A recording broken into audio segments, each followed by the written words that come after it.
روز 17 سپتامبر 92 که یه روز پنجشنبه‌ای بود، داخل این رستوران که قبلا یه رستوران یونانی بود به نام میکونوس، الان تابلوش تغییر کرده اینا، ما اونجا دور یه میزی در اتاق عقبی رستوران نشسته بودیم. حوالی ساعت 23 بود که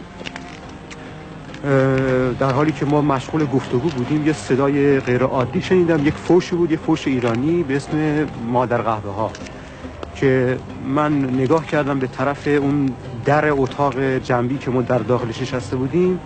هیبت یک آدمی رو دیدم حدود 180 سانت قد که تا زیر چشمش رو پوشونده بود و اونچه که به خاطر دارم یک اسلحه دستش بود که روش رو یک دستمالی انداخته بود، یک پارچه روشن رنگ روشنی انداخته بود. اونچه که به خاطر دارم دو رگبار گلوله بود، یک مکث کوتاهی در بین اونها و بعد یک تکانی به میز و سکوت بیشتر. سرم رو که بلند کردم سمت راست خودم دیدم نوری به سمت من خم شده، خون داره از دماغش میریزه بیرون، روی پیراهن منم خون ریخته بود و داشت صدای خورخور میکرد.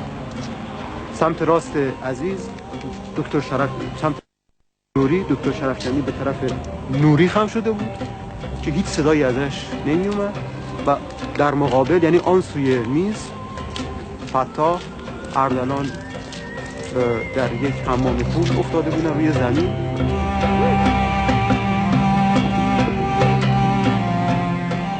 Since the beginning of their struggle for elementary ethnic rights, the Iranian Kurds have suffered many losses.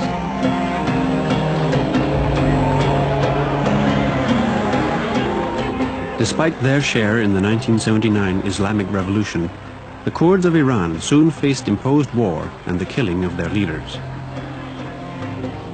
Abdul Rahman Ghassemlou, the leader of the Kurdish Democratic Party of Iran, tried to put an end to the 10-year fratricide. He was assassinated during an official meeting with representatives of the Islamic regime in Vienna in the summer of 1989. But how could he and his companion Godri Azar have been there without their bodyguards? بعد از شکست خمینی یا نوشیدن جام زهر به اصطلاح بگیم در جنگ ایران و عراق، تحلیل حزب ما این بود که این رژیم ناچار به منظور بازسازی مملکت، حالا که با دشمن دیرینه خود، با کسی که میگفت جنگ تا پیروزی، تا رفع فتنه، ضد صدام شعار میداد و وقتی احساس کردیم که این با صدام اومد صلح کرد، قبول کرد که باش مذاکره کنه، تحلیل ما این بود که حالا که اینطوری هست ما که بیگانه نیستیم، ما ایرانی هستیم و میتونه با حزب دموکرات کردستان ایران مذاکره کنه. پیغامایی که رد و بدل کرده بودن، سفارشایی که فرستاده بودن، اینو نوید میداد که جمهوری اسلامی خدای نخواسته سر عقل اومده و میخواد مذاکره کنه. با این پیغاما و با این نمیدونم وساطتایی که درست کرد، دکتر قاسمی به سر میزی مذاکره کشاند. و مسلماً اینو باید بگم که توطئه بود، طلب بود.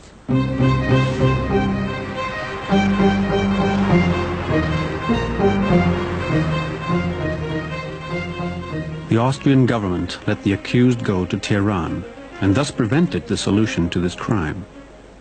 In Berlin, the case of Sharafkandi seems to proceed without government involvement. The trial of 5 suspects of the Mykonos killings started on the 28th of October 1993. It deals with the sensitive issue of the Iranian regime's involvement in the crime.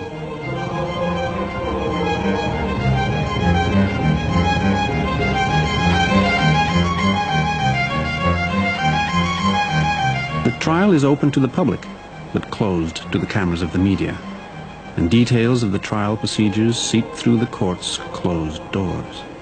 چه در میان مطبوعات و چه در میان دستاندرکاران قضایی و جنایی این واقعه هیچ شبهه‌ای در مورد شرکت مستقیم رژیم جمهوری اسلامی، برنامه ریزی و هدایت تروریست ها برای انجام این واقعه وجود ندارد.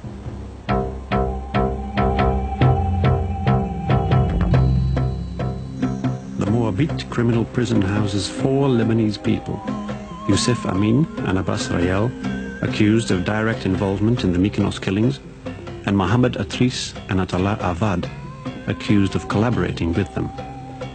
They've been imprisoned along with their Iranian leader, Kazem Darabi. If he had not been arrested, there would have been no evidence of the Iranian regime in the crime. من که مدارک اونها رو ندیدم، منتها اولا مطمئنم که این نظر دولت آلمان نیست و ثانیاً رأی اصلی رو رئیس دادگاه و قاضی میده و در اون مورد هم من مطمئنم که هیچگاه دادگاه چنین ادعایی نخواهد کرد به خاطر اینکه از عدم دخالت خودمون اطمینان دارم. What he has not seen is the bill of indictment of the highest Attorney General, which was proclaimed on the 17th of May 1993 against 4 Lebanese terrorists and their Iranian leader.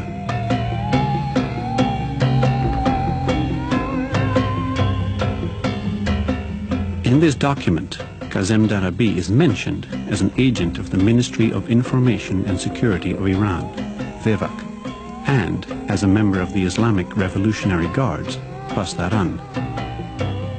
Darabi's relations with the Iranian embassy in Bonn have raised many questions about the embassy's involvement. But how intensive were these contacts? چیزی به جز یک رابطه‌ای که تمام اتباع ایرانی با نمایندگی‌های سیاسی و کنسولی ایران دارن بیشتر از اون نه. این که گاهی اوقات مراجعه کنه به سفارت یا به سرکنسولگری ما در برلین که پاسپورتش تمدید بشه، تجدید بشه. Aber es ist nun mal deutlich, dass zum Beispiel Herr Darabi schon als Student immer wieder die Hilfe der Botschaft auch bekommen hat, wenn er in irgendeiner Schwierigkeit war. Wir haben einen Fall aus dem Jahr 87, wo Herr Darabi als Student Schwierigkeiten hatte, über dem Landweg weil er keinen richtigen Ausweis hatte, nach Hause zu fahren. Und da hat die Botschaft sich sehr detailliert an die deutsche Bundesregierung gewandt und gebeten, doch Herrn Darabi besonders zu helfen und so weiter. Also er ist schon ein alter Bekannter dieser Botschaft.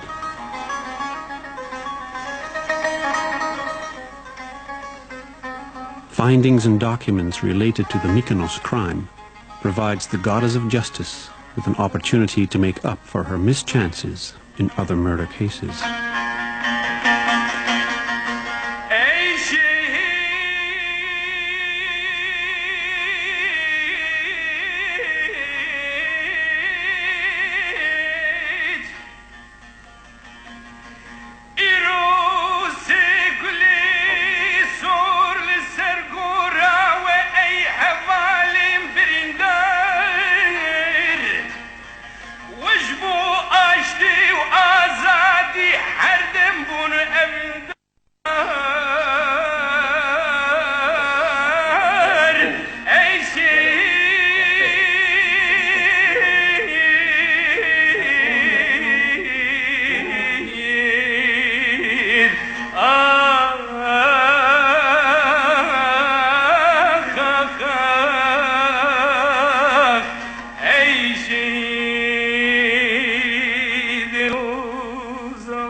During the investigation of the Mykonos assault, news about a so-called death list comes out.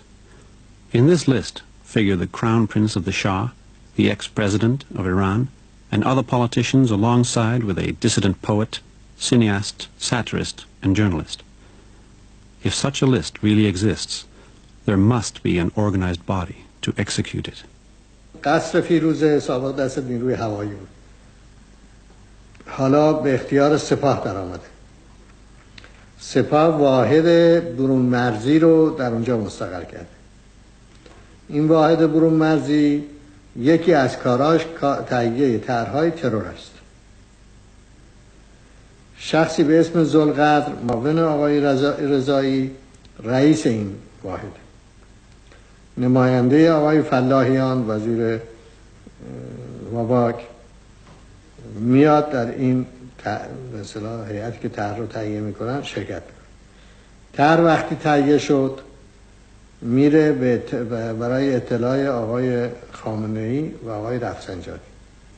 وقتی این دو نفر موافقت کردن طرح قابلیت اجرا پیدا میکنه، ولی برای اینکه اجرا بشود 3 تا امضا لازم داره. امضای آقای رفسنجانی، امضای آقای ولایتی به صفت اینکه وزیر خارجه است و عملا در واقع امضای آقای خامنه‌ای است و همون آقای ذوالقدر. 3 تا که امضا کردن طرح میره به مثلا برای اجرا.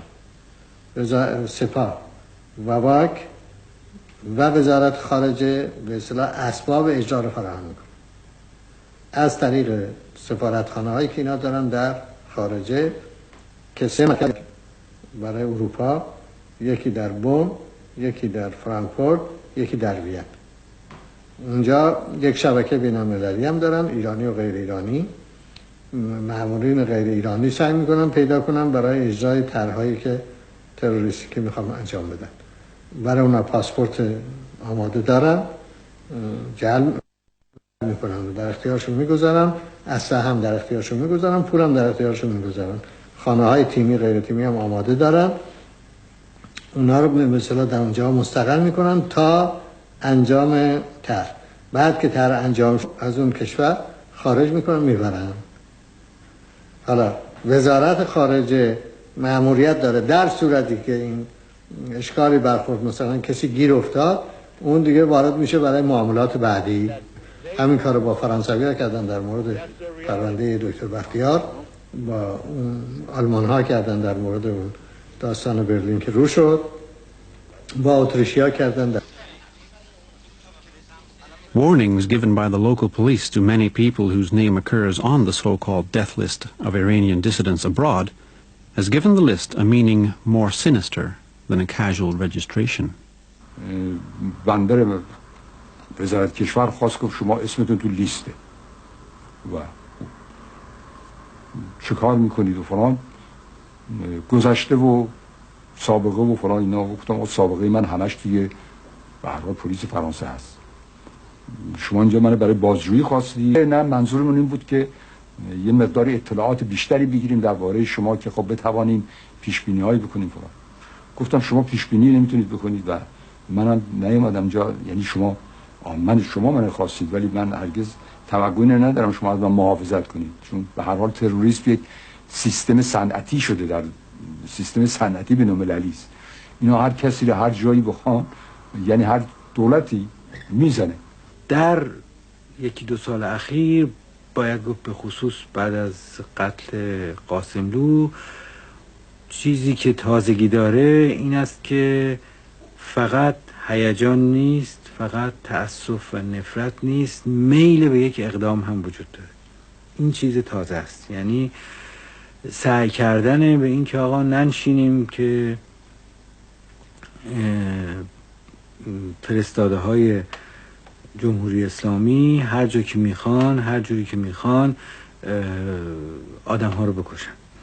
بنابراین اون چیزی که تازگی داره در 1-2 سال اخیر این اقدام به سازمان دادن مبارزه علیه تروره. اشکال مختلفی داره این قضیه، از جمله اشکالش مثلا اون چیزی که مربوط به فرانسه است. فکر میکنم همین قضیه در اتریش هم پیش اومد، فکر میکنم همین قضیه در آلمان هم به وجود اومد. تشکیل یک کمیته هایی که مرکب از بعضی ایرانی ها و مرکب از ایرانی ها و غیر ایرانی ها برای مبارزه و با ترور و افشاگری در مورد ترور. In their short term of establishment, the anti-terrorism committees have seen it as their task to bring to light Islamic State terrorism. Closely following crimes which are committed in a very complicated manner will certainly play an important role in revealing the secrets behind them. The question of how to prevent such crimes in the future remains unanswered.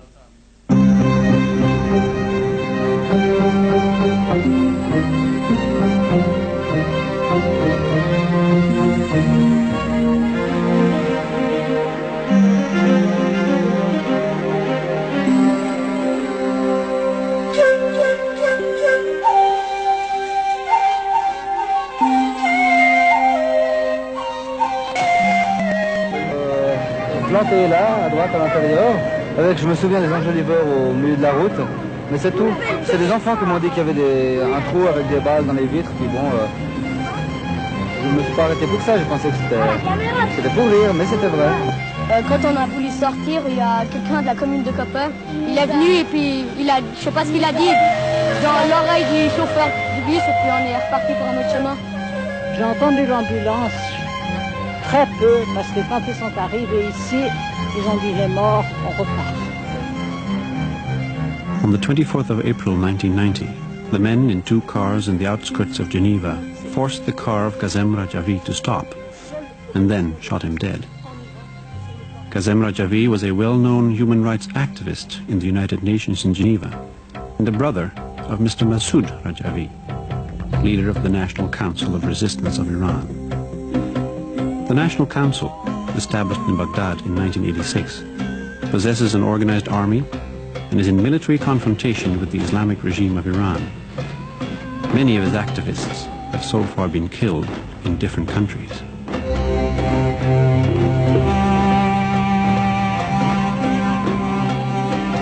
The latest dreadful blow the Council has received is the assassination of Mohammed Hussein Naqdi, the representative of the Council in Italy.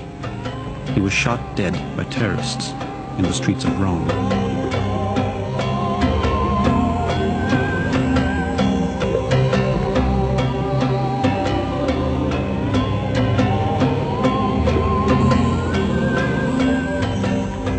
If the way to trace the murderers is barred in Naqdi's case because the terrorist escaped, undeniable evidence paves the way back to the perpetrators in Rajavi's. According to a Swiss police report, the terrorists had flown Iran Airlines' direct flight from Tehran to Geneva on Iranian special passports. The police identified Yadollah Samadi, who signed in at Hotel Longchamp as a businessman, as the leader of the terror squad. When their mission had been accomplished, Samadi left the car in the parking lot of a department store and escaped. He had rented the car from a rental agency 2 days earlier. Investigation of the cars confirmed that Yadollah Samadi was directly involved.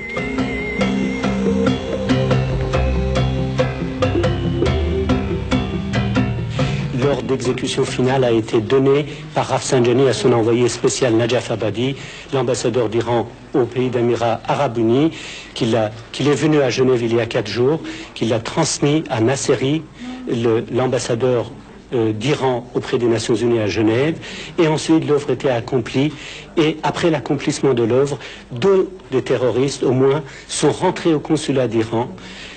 Le consul d'Iran par la suite a donné les nouvelles de leur santé et l'accomplissement de leur forfait à Téhéran en disant qu'ils sont en bon état, le travail était bien fait, ils vous contacteront eux-mêmes ce qu'ils ont fait.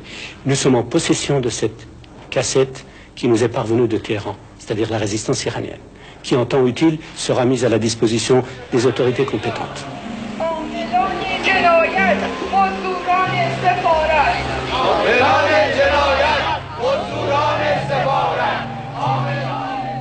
In this crime, too, the accusing finger is pointed towards the authorities at the Iranian embassy.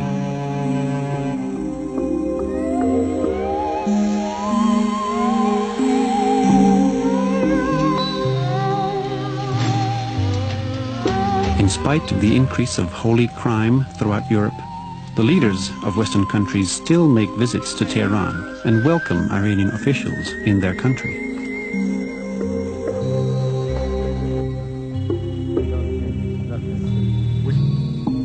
The Germans, especially their economic and security officials, outdo their European colleagues in this respect.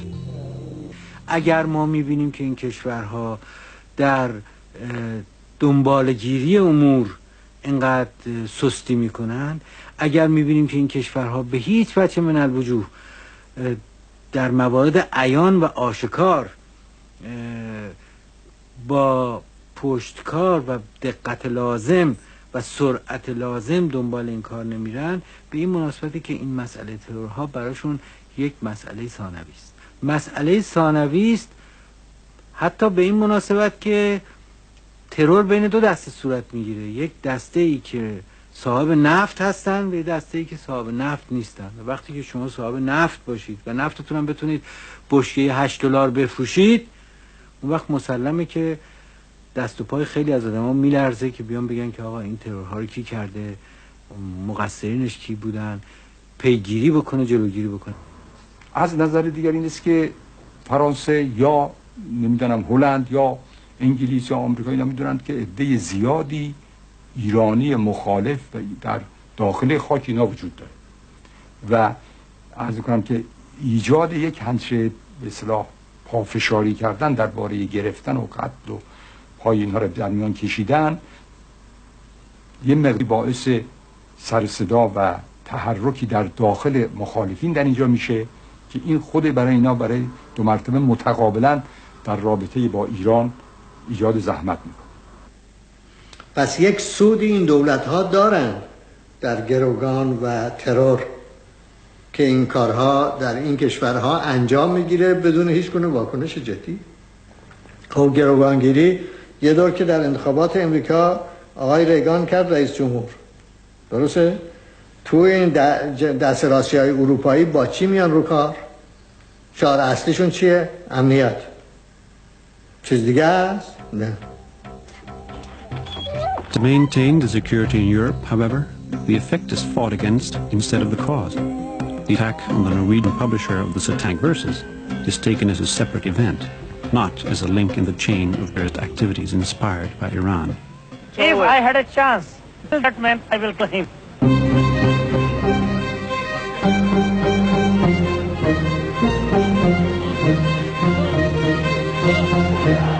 The target of holy crime is not always a single person. In Turkey, 36 writers and intellectuals lost their lives when the hotel where they were meeting was set on fire.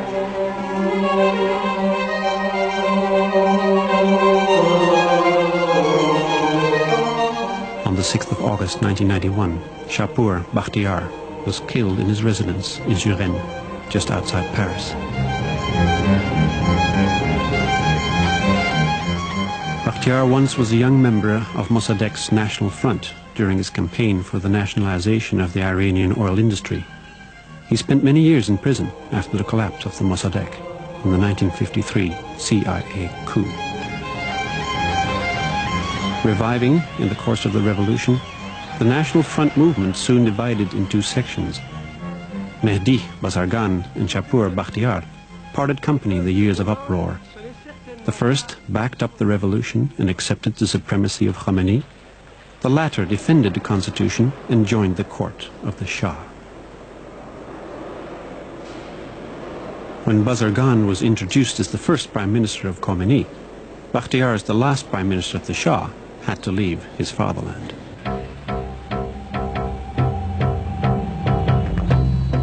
The first attempt on Bakhtiar's life failed, but left two others dead.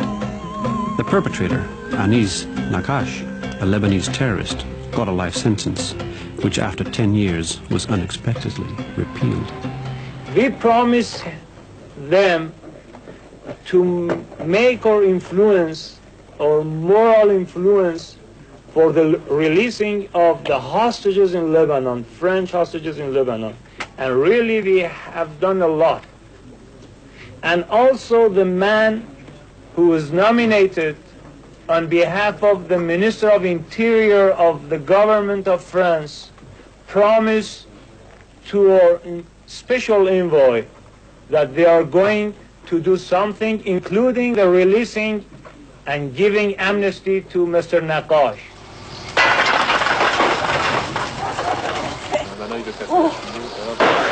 The generous amnesty of François Mitterrand not only amazed the whole world, but also made some of Anis Nagash fellow prisoners furious, those with much lighter sentences.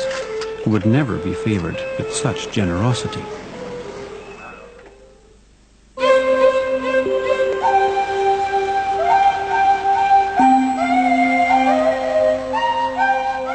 The second attempt on Bakhtiar's life was successful.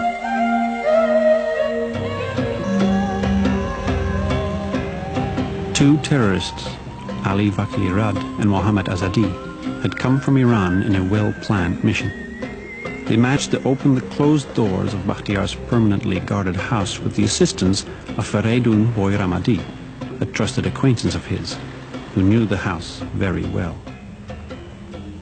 میدونید که بوی رحمدی از طایفه بوی رحمدی بود. بوی رحمدی ها خب با ایلات بختیاری یک نوع رابطه ایلیاتی عشایری قدیمی دارن و آیت الله بختیار از سرنوشت و گذشته این شخص اطلاعات داشته، نسبت به او یک نوع حس ترحم داشته و این هم خودش رو آمده جزو افراد عشایر دیگری که خیلی بودن از عشایر نقاط مختلف کشور که در این 10 سال در خارج از کشور با دکتر بختیار اظهار ارادت کردن و دست همکاری دراز کردن و از منطقه لرستان بختیاری ها و عشایر بویرحمدی هم بین آنها خیلی بودن. این هم جزو اونها خودش رو آمده و نزدیک کرده و خیلی نزدیک شدنش، ورودش و نزدیکیش با شخص دکتر بختیار از این لحاظ خیلی طبیعی بود.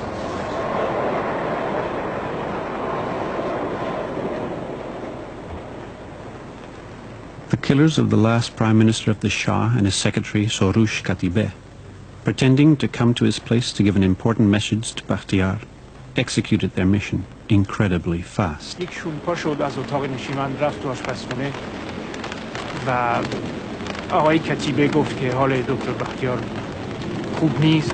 ایشون پا شد داشت تلفن میکرد و اون موقع تلفن خورد زمین.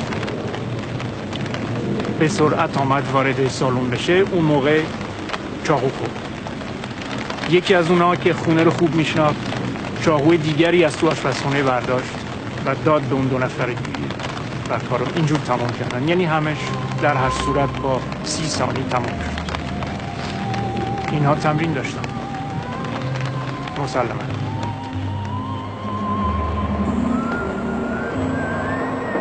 Bakhtiar's guards found the mutilated bodies of Bakhtiar and Soroush Katibeh only 36 hours after the crime was committed. The killers had had enough time to escape and cross the border. Only one of the 3 who was directly responsible for the killings, Ali Vakilirad, was arrested when he was aimlessly passing the time around Lake Geneva. He was later extradited to France on the basis of international law.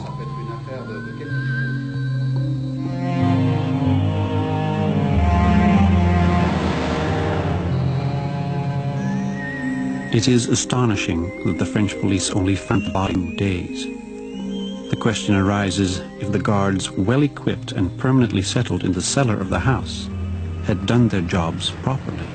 اگر کاری که میبایستی اون کار مخصوص که میبایستی بکنن و نکردن انجام شده بود، اون موقع ما میتونستیم خبردار بشیم و دنبالشون. اون کار مخصوص حالا بعد از گذشت چند سال از این مسئله بازم بیانش فکر می‌کنید مشکل میشه؟ نه بهتره نگم، چون کار پلیسی است که میبایستی بکنن و نکردن.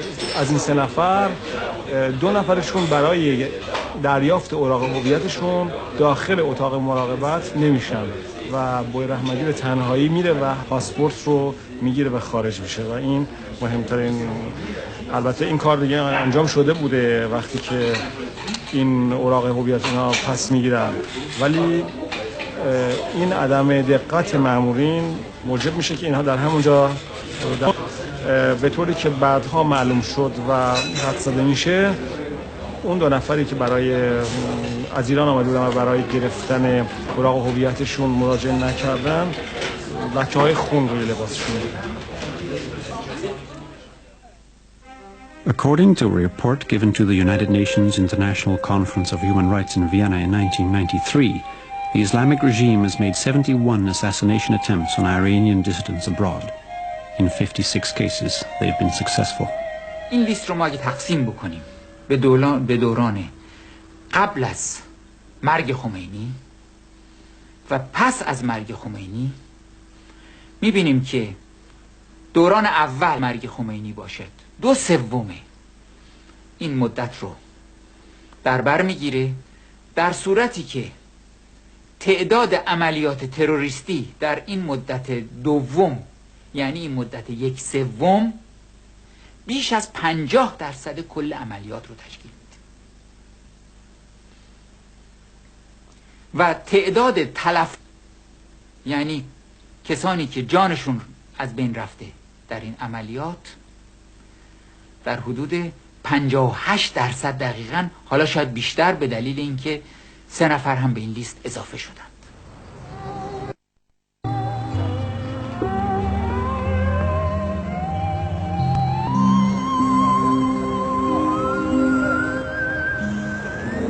The expansion of holy crime operations in Europe has inspired the European Parliament for a common policy for its members. After several resolutions on the violation of human rights inside Iran by the Islamic regime, the European Parliament in December 1993 issued a resolution in which they also speak about state terrorism of Iran outside the country. Always anxious about evident violation of the rights of political prisoners, ethnic and religious minorities, illegal trials and executions by the Islamic regime, Amnesty International, in its latest report about Iran, dedicated a number of pages to what it calls extrajudicial executions. The report refers to specific cases in recent years in which overwhelming evidence points towards the involvement of the Iranian Islamic regime. Ja, we zijn in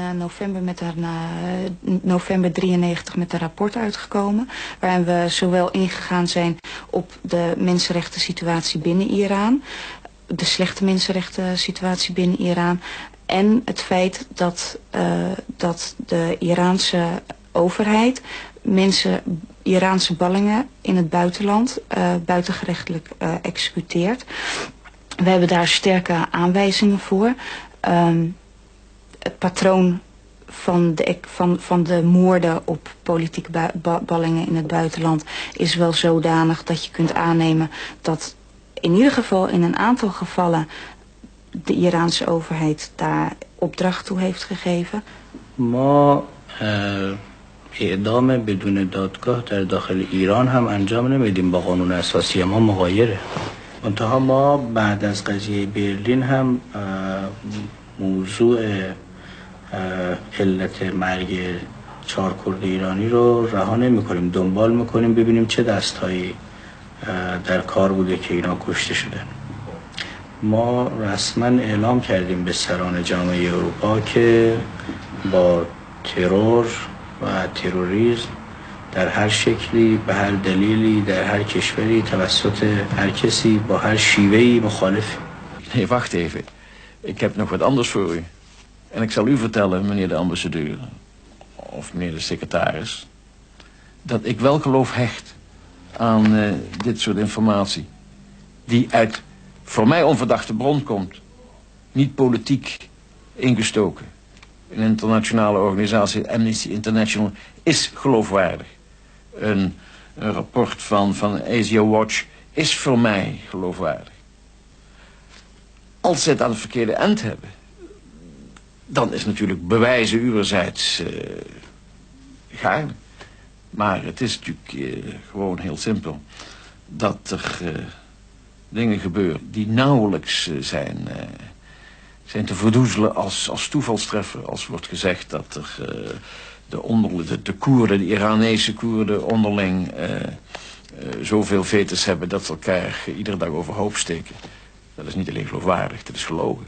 Spannungen haben hauptsächlich mit dem Staatsterrorismus zu tun. Das heißt damit, dass der Iran das völkerrechtlich auf 2 Theatern spielt, auf 2 Bühnen. Die eine Bühne ist eine relativ normale ökonomische, auch diplomatische Beziehung, wo alle völkerrechtlichen Regeln mehr oder weniger eingehalten werden. Und die andere Bühne ist die, wo der Iran sich als quasi globalisierter Religionsstaat versteht und keinerlei völkerrechtliche Bedingungen akzeptiert. Das kompakte Gebilde namens iranischer Staat, was nicht so kompakt ist wie ein preußischer oder europäischer Verwaltungsapparat. Das kann mal auch eine andere Agentur sein. Das kann ich im Einzelnen nicht so nachweisen. Aber dass dieses Gebilde international auch Terrorismus organisiert, davon bin ich überzeugt.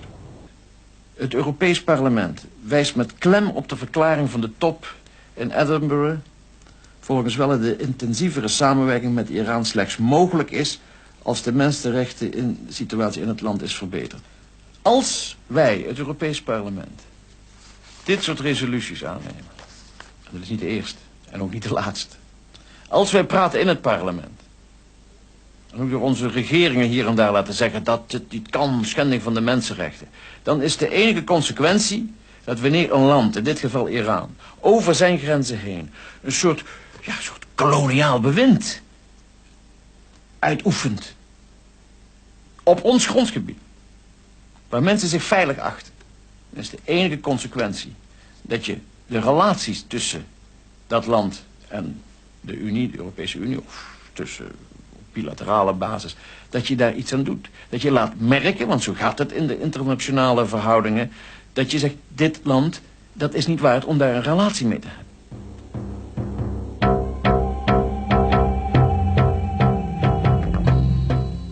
The assassination of royalists and authorities of the Shah's regime who had escaped the vengeance of the revolutionary courts began only a few months after the victory of the revolution with the assassination of Shahryar Shafiq, the Shah's nephew, who was killed on direct order of Ayatollah Khalkhali, Iran's Islamic judge at the time. This policy reached its peak when General Ovaisi, military governor of Tehran during the revolution, was killed along with his brother in the streets of Paris.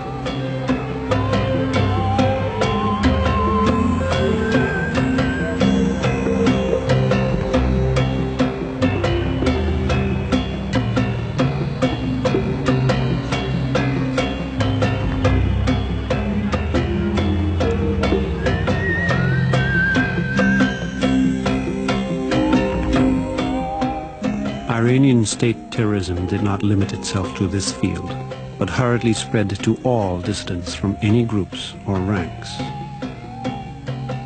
Bijan Fazeli, another victim of Iranian state terrorism, was killed in London. He was the young son of Reza Fazeli, film actor and owner of the KBC Video Club. A bomb planted in his father's shop killed him and injured 13 others.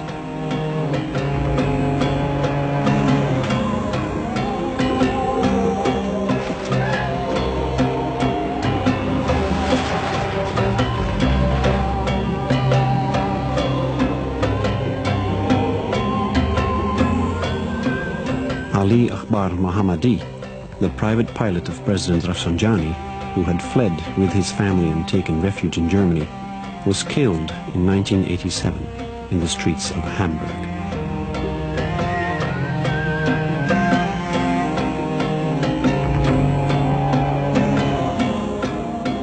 Traveling from his residence in Strasbourg to Vienna in order to visit an alleged supporter of his party in May 1987, Hamid Reza Chidgar, the first secretary of the Labour Party, Tufan, disappeared.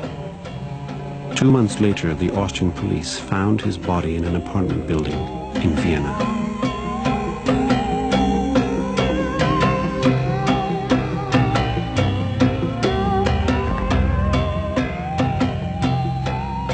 Bahman Javadi, alias Gholam Keshavars, a member of the Central Committee of the Communist Party of Iran, was assassinated in the streets of Larnaca before his mother's eyes. He had traveled from his residence in Sweden to Cyprus in order to meet relatives who had come from Iran for the same reason. Obviously, the terrorists had learned about their appointment by monitoring his mother's telephone in Iran.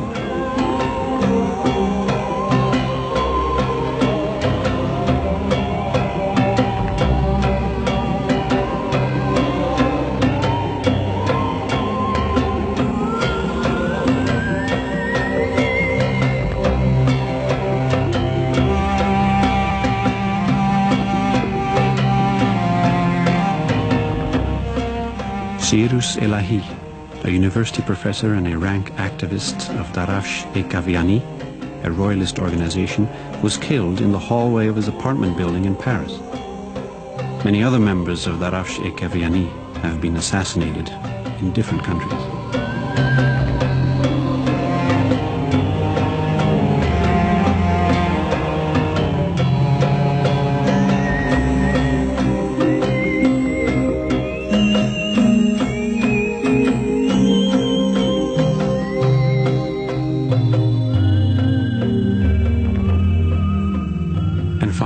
The popular showman and singer Feridun Farrokhzad from Bonn. He paid a heavy price for his reckless witticisms. His neighbors found his mutilated body in his bed.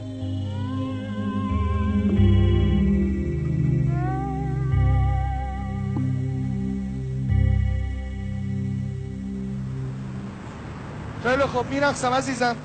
ببین اون زمان گذشت که فری باید برقصه. من برای ملتم میرقصم. آره عزیزم. برای که به جان برای ملتم به چشم وای میسم سینه‌مو سپر میکنم. شما تو لوژاتون میشینین قربان. پشتوتون بخورین. زیاد ناراحت نباشین.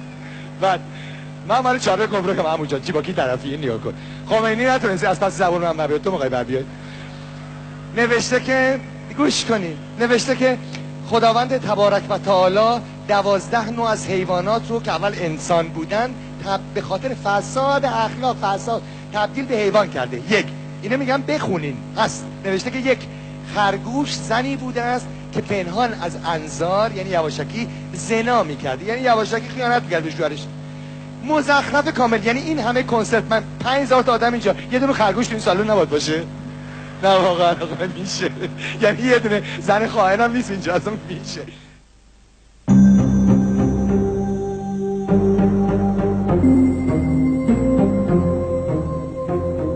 Much blood has been shed, but now the eyes of the world are focused on 3 cases. The case of Bakhtiar. Jean-Louis Bruguière, the French investigating judge, mentions in his leaked out secret report that the Iranian minister, Ali Falahian, was directly involved in this murder. The case of Ghassemlou. Despite the fact that French government put 2 accused persons out of reach of the Swiss justice authorities by letting them free at the end of 1993, the trial will proceed. And finally, the Mykonos case, in which the trial is still in progress and will at least take 2 more years. To what extent is the Iranian regime responsible for the assassinations of its dissidents abroad? If any one of these court cases does not yield a clear-cut answer, the way remains wide open for the continuation of a policy of state terrorism, extrajudicial executions, and holy crime.